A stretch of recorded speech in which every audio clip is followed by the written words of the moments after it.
কবুতর লালন পালন করা জায়েজ কিনা, কবুতর লালন পালন করা জায়েজ কিনা। এবং তিনি আরও বলেছেন, সেই পালা কবুতর যদি অন্যের জমির ফসল খেয়ে নষ্ট করে দেয়, তাহলে সেই কবুতরের মালিকের জন্য খাওয়া ঠিক হবে কিনা, এতে কি অন্যের হক মেরে খাওয়া হবে কিনা। তাহলে আপনার এখানে দুটো প্রশ্ন আমরা পেলাম। আসুন প্রথমেই দেখা যাক যে কবুতর লালন পালন করার ব্যাপারে আমাদের ওলামায়ে কেরাম কি বলছেন। এক্ষেত্রে ওলামায়ে কেরামের বিভিন্ন বক্তব্য উপস্থাপন করে আমরা মোটামুটি এই সিদ্ধান্তে আসতে পারি যে ঘরের মধ্যে কবুতর দ্বারা উপকৃত হওয়ার উদ্দেশ্যে এবং কবুতর বেচা কেনা করে কিছু টাকা কড়ি করার উদ্দেশ্যে কবুতর লালন পালন করা জায়েজ। যেমন মোরগ, মুরগি, হাঁস এগুলো লালন পালন করা জায়েজ, যদি এর মাধ্যমে সে তার প্রতিবেশীদেরকে ক্ষতিগ্রস্ত না করে, অথবা কবুতর যেহেতু একটা পাখি, সেই পাখির যে হক আছে সেটাও সে নষ্ট না করে। দলিল কি? দলিল হচ্ছে বুখারী মুসলিমের একটা বিখ্যাত হাদিস, আনাস ইবনে মালিক রাদিয়াল্লাহু তাআলা আনহু থেকে। তিনি বলেন যে কানা নবী সাল্লাল্লাহু আলাইহি ওয়াসাল্লাম আহসানান নাসি খুলুকা, নবী সাল্লাল্লাহু আলাইহি ওয়াসাল্লাম মানুষের মধ্যে সবচেয়ে উত্তম চরিত্রের অধিকারী ছিলেন। ওয়া কানা লি আখুন ইউকালু লাহু আবু উমাইর, আমার ছিল একজন ভাই যাকে বলা হতো, ডাকা হতো আবু উমাইর নামে।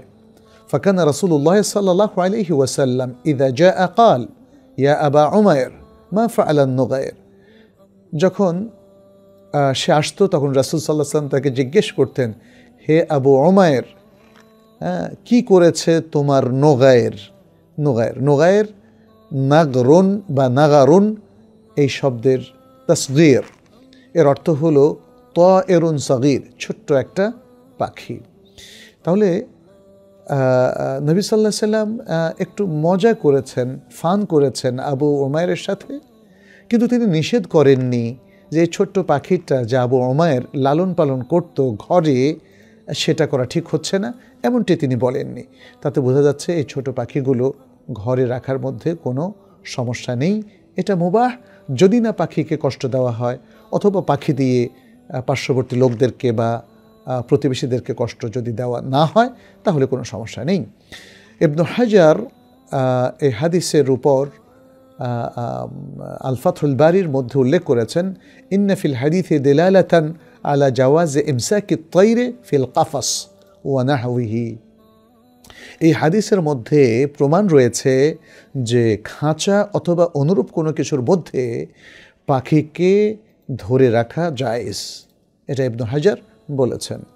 আর আমরা দেখি আল মাবসুত, হানাফি মাযহাবের বিখ্যাত একটি ফিকহের গ্রন্থ, সেখানে বলা হয়েছে যে ফাআম্মা ইযা কানা ইউমসিকুল হামামা ফি বাইতিহি ইস্তানিসু বিহা ওয়ালা ইউতায়্যিরুহা আদাতান ফাহুয়া আদলুন মকবুলুশ শাহাদা, যে কোনো ব্যক্তি যদি কবুতরকে তার ঘরে সে রাখে এবং সেটাকে লালন পালন করে এবং সেটাকে সে তার আদত অনুযায়ী উঠতে না দেয়, তাহলেও কোনো সমস্যা নেই, তাহলেও তার আদালত নষ্ট হবে না, বরং তার শাহাদাত গ্রহণযোগ্য হবে, অর্থাৎ সে একজন বিশ্বস্ত সৎ ভালো মানুষ হিসাবে গ্রহণযোগ্য হতে কোনো বাধা নেই। তিনি বলছেন লিআন্না ইমসাকাল হামামে ফিল বুয়ুতে মুবাহুন, কারণ ঘরের মধ্যে কবুতর পালা এটা মুবাহ।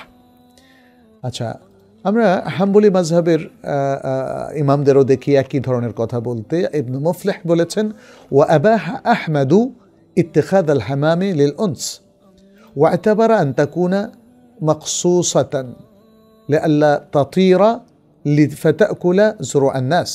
তিনি বলেছেন ইমাম আহমদ তিনি কবুতর লালন পালন করা এটাকে জায়েজ করেছেন, মুবাহ বলেছেন, এবং এটাকে কাফাসের মধ্যে আবদ্ধ রাখাটাও তিনি জায়েজ বলেছেন, যেন এটা উড়ে গিয়ে মানুষের খাবার না খেয়ে ফেলে।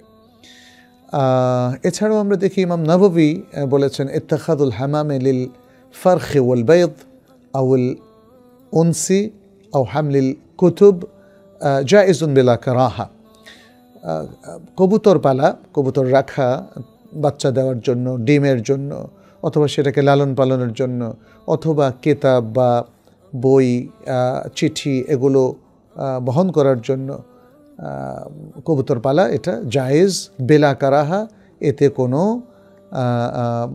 মানে কারাহাত নেই, মাকরুহ নেই। তাহলে আমরা বুঝতে পারলাম যে কবুতর পালাটা শরীয়তে নিষিদ্ধ নয়। এখন কথা হচ্ছে, সেই কবুতর যদি অন্যের ফসল খেয়ে ফেলে তাহলে কবুতরের মালিক কী করবে? উত্তর হচ্ছে, কবুতরের মালিক দামান দিবে, ক্ষতিপূরণটা দেবে, এটাই হচ্ছে বিধান। এবং ক্ষতিপূরণ দেওয়ার কারণে এই কবুতর আর মালিকের জন্য হারাম হবে না, সে কবুতর পালতে পারবে এবং কবুতরকে মানে এই অন্যের ফসল নষ্ট না করলে এই কবুতর তার জন্য হালাল যেমন ছিল, এটাকে কেনা বেচা করা, লাভ করা, কিংবা একে জবে করে খাওয়া, ইত্যাদি এগুলো যেমন জায়েজ ছিল সেটা থাকবে। এখানে আমরা দেখি কাশাফুল কেনা, বিখ্যাত একটি হাম্বলি মাযহাবের ফিকহের কিতাব, সেখানে বলা হয়েছে ওয়াইন ইক্তানা হামামান আও গায়রাহু মিনাত তায়র, যদি কেউ একটা কবুতর অথবা অন্য কোনো পাখি সে রাখে, সংগ্রহ করে, লালন পালন করে, ফারসালাহু নাহারান, দিনের বেলা সে এটাকে ছেড়ে দেয়, ফালাকিতা হাব্বান, এরপরে সে শস্য দানা খুঁজে খেলো, লিল গায়ের, অন্যের, দমেনা আল মুক্তানি, তাহলে যিনি তাকে লালন পালন করতেন বা সংগ্রহ করেছেন তিনি দমান দেবেন, অর্থাৎ ক্ষতিপূরণ দেবেন। তো এরকম আরও অনেকগুলো আলোচনা আছে। ফলে আমরা বলবো যে মালিক যদি অন্যের ফসল নষ্ট করে যে পরিমাণ ক্ষতি অন্যের করেছে, কবুতরের মালিক সে পরিমাণ ক্ষতি পূরণ তাকে দেবেন, এবং এতে করে তার জন্য কবুতর জায়েজই থাকবে, অন্যের হক মারার বিষয়টা আসবে না, কারণ অন্যের হক মারার কারণে তিনি ক্ষতিপূরণ অলরেডি দিয়ে দিয়েছেন।